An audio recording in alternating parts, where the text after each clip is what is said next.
Јас би ги советувал сите кои што мислат дека овој режим ќе падне со афери, да си го преиспитаат своето мислење. Вакви режими не паѓат само со афери.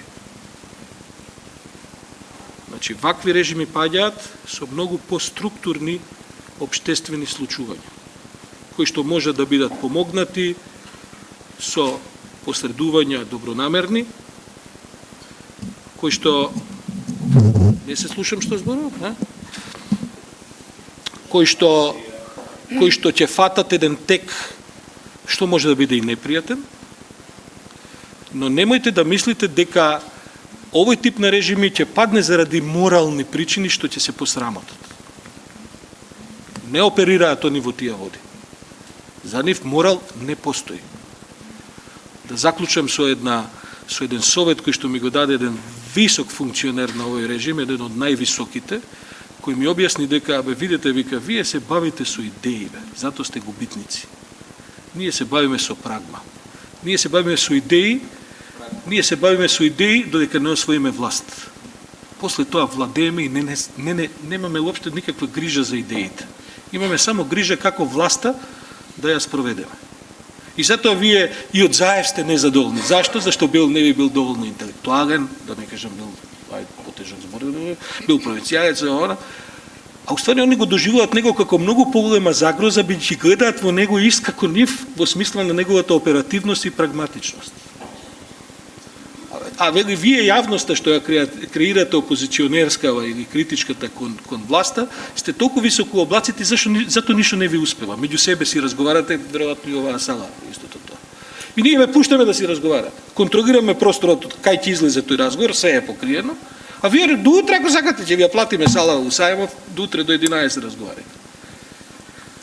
Сега, самите веќе почнуваат да одат кон ескалација, да не се повторуваме, мислам дека тоа конечно ќе не доведе до точка во општеството каде што ќе се направат. Оваа година нема да заврши исто како што почна. Во оваа година ќе има големи промени во Македонија. Ќе видиме само какви ќе бидат тие. Европската унија од петни жили се обидува да сокрие пред македонската и меѓународната јавност дека Македонија не е демократска земја. Со таков пристап, нејзината можност да работи на подобрување на состојбите во Македонија е осудена на неуспех. Европската унија не е глупава. Она е ставена до зид, парадоксално, метафорично речено. Не е тешко да каже дека Македонија не е демократска земја, бидејќи тоа меѓу редови го кажува на илјади начини. Но она има обврска да биде попаметно од разни балкански будали кои што владеат со балкански земји. Бидејќи историските околности, горките искуства што таа ги има со Балканот, ја поучила на тоа дека едноставно не може да дигне раци од овие земји, бидејќи потоа тие земји им чукаат на прагот на нивните домови во Европа. И гледате, се додека тоа не се случи, тој пресврт, да Европската унија си го признае и својот пораз во Македонија. Бидејќи ова што ние денеска не сме демократска земја во многу колоритетно прикажано со претходните говорници, е резултати на Европската унија. Овој режим во Македонија, деспотски, а сега наскоро ќе стане и тоталитарен. Јас со години имам една тенденција на боење на разноразни автократски елементи, па деспоти, сето теорија опишено, и тврдев на разни начини дека ние се уште не сме тоталитарно општество, но сега рапидно се приближуваме кон тоа. Тој не се создаде преку ноќ.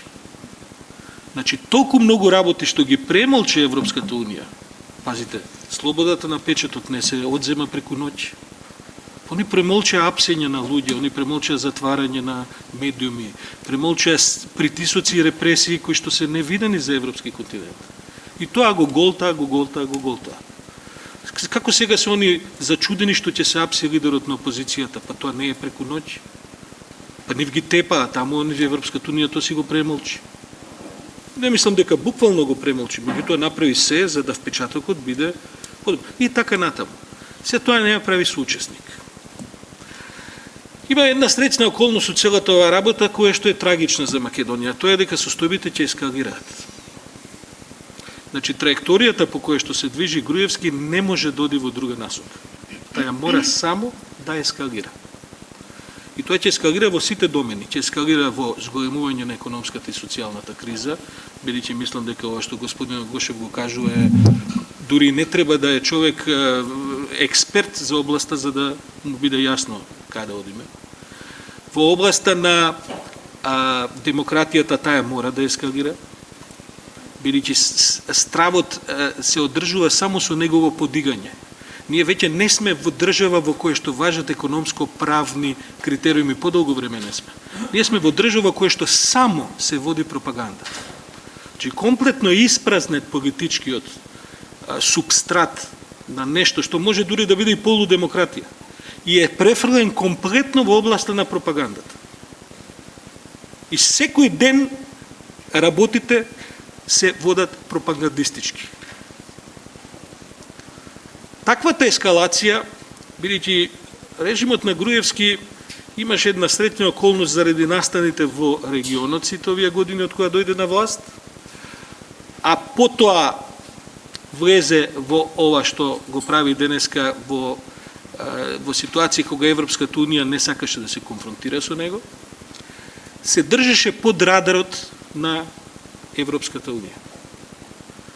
Тоа Македонија фрли да биде слепо црево во секаква смисла во Балканот и на европскиот континент и меѓународно, ние сме тотално слепо црево, но тоа ја спречуваше каква било повисока хиерархиска некаква скала во Европската Унија да се занимава со нас.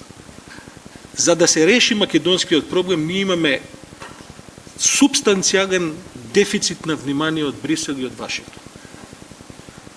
И изгледа дека ќе мораме да станеме вест на CNN за да некој таму нешто малку се трзне и да почне да се занимава со работите што одека се случуваат. А како што ги води Груевски работиве, ние ќе станеме вест на CNN. Сега сме во метафорична смисла, разберете. Видите, Европската Унија се темели на еден обостран блеф. Блефот е, што е суштината на блефот? Земјата мора да покажува желба дека сака да влезе во Европа, Европската Унија мора да покажува желба дека тој пат сака да го менаџира и да ги подобрува работите. Кога ќе најде на земја чие што раководство вика, бе, што ми е гајле, кој си ти уопште не ме занимаш, неќам да влезам во Европската Унија. Што прави Европската Унија? Нема механизам. Ние наскоро ќе дојдеме у ситуација да се покрене клучното прашање, ќе ни го одземат или нема да ни го одземат кандидатскиот статус. Тоа клучно прашање, европјаните знаат дека овдека ќе се врати со уште поголема ескалација на репресалиите. Во политичка и во друга секоја смисла, одзимањето на што е инаку заслужено за Македонија. Како може волку недемократска земја да има кандидатски статут во Европска Унија?